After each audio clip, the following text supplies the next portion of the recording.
panel subpoenaed the Supreme Court for copies of the SAL-N of the Chief Justice and they did not comply? Well, that's what the record shows at this time. It also subpoenaed the head of accounting for certificate of yearly compensation and allowances. Of the Supreme Court? Of the Supreme Court, but the head, a certain Ms. Olgado, refused to comply with the letter. Was this refusal written down at the Yes, Supreme it was Court? documented.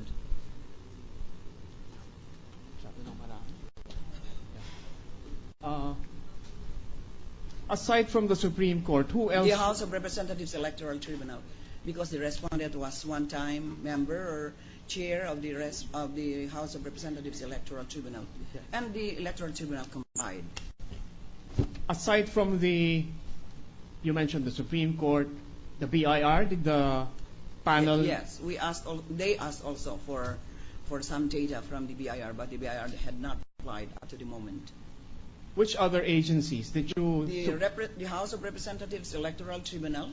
What did you ask from the House of Representatives? The certificate of allowances, compensation, and bonuses that C.J. Corona received while he was a member and/or chair of the House of Representatives Electoral Tribunal. And was this subpoena followed? Yes, they did.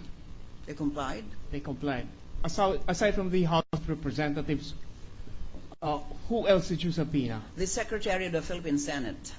For what purpose, Madam For the Witness? purpose of requesting the statement of assets and liabilities of C.J. Corona for 2002, from 2002 to 2010, record Journal of the Senate, sitting as an impeachment court, dated January 25, 2012, January 26, 2012, and February 6, 2012.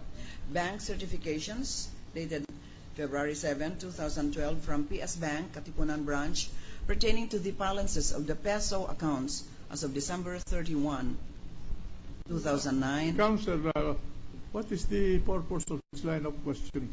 Trying to establish, Your Honor, that the Ombudsman did not act arbitrarily, whimsically, with respect to the complaints against the Chief Justice. Well, actually, that's already answered.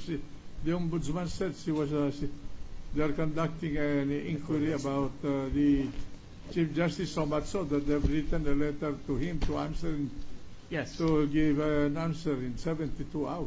So. Thank you, Mr. President. Just one last point. What's the point in belaboring this issue? Just one last point, yeah, if I go may. ahead. Madam Ombudsman, you mentioned that you asked for the assistance of the COA. That's right, Your Honor. Did the COA render any report in writing with respect to their findings? They came up with this preliminary report, and then they, after some discussion, after some explanations, after some analysis, they came up with this analysis of report, and I told them to put in visual form the findings. Thank you. Analysis. Thank you very much, Madam Witness. That's all for the cross. Are you through with your cross? Are you through? Yes, yes. All right. If Your Honor, please. Yes, Your Honor.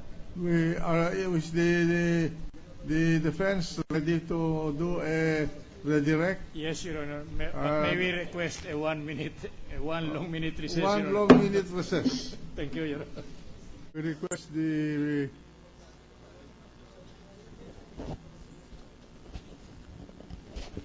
Honorable Ombudsman to return to the witness stand so that we can proceed.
number 0933, account number 0364, account number 1867, account number 1476, and account number examination of the papers and records submitted to you for your consideration. Is there any of these accounts that is a current account?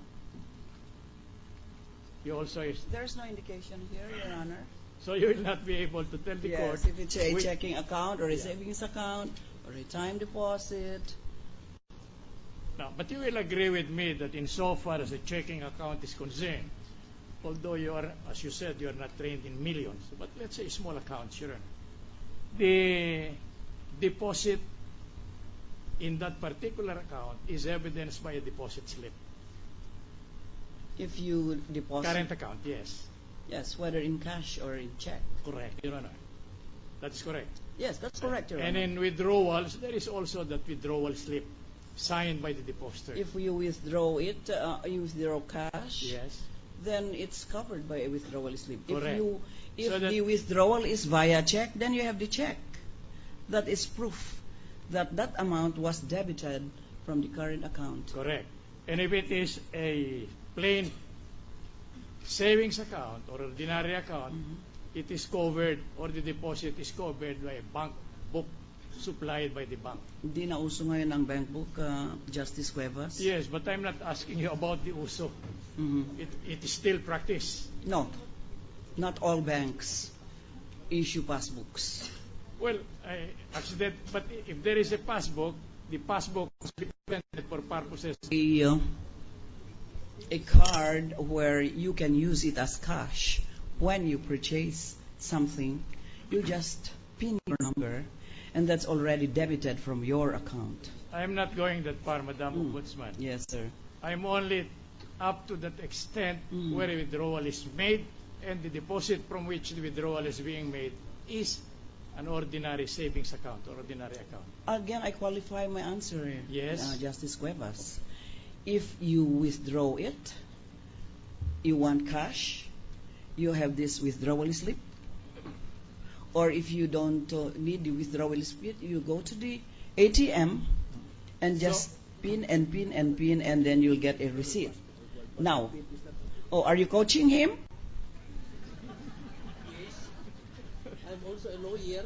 Mhm. He's not a witness. He is assisting, Your Honor. Yes. In much the same way. Irrespective of whether you're a witness or you're a lawyer, that should apply to all participants in this drama. No.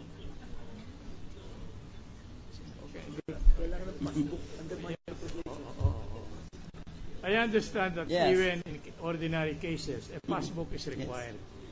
Uh, You say it's no longer practice? I don't think lately that has been the practice, Well, unless you have- probably. The passbook issued by China Bank, passbook issued Yes. by the... Yes. And before you can withdraw and deposit, the passbook must be presented. No, not Even not in with those- respect to Bank of Philippine Islands. Yes, If you but I'm- withdraw, you just fill up a deposit slip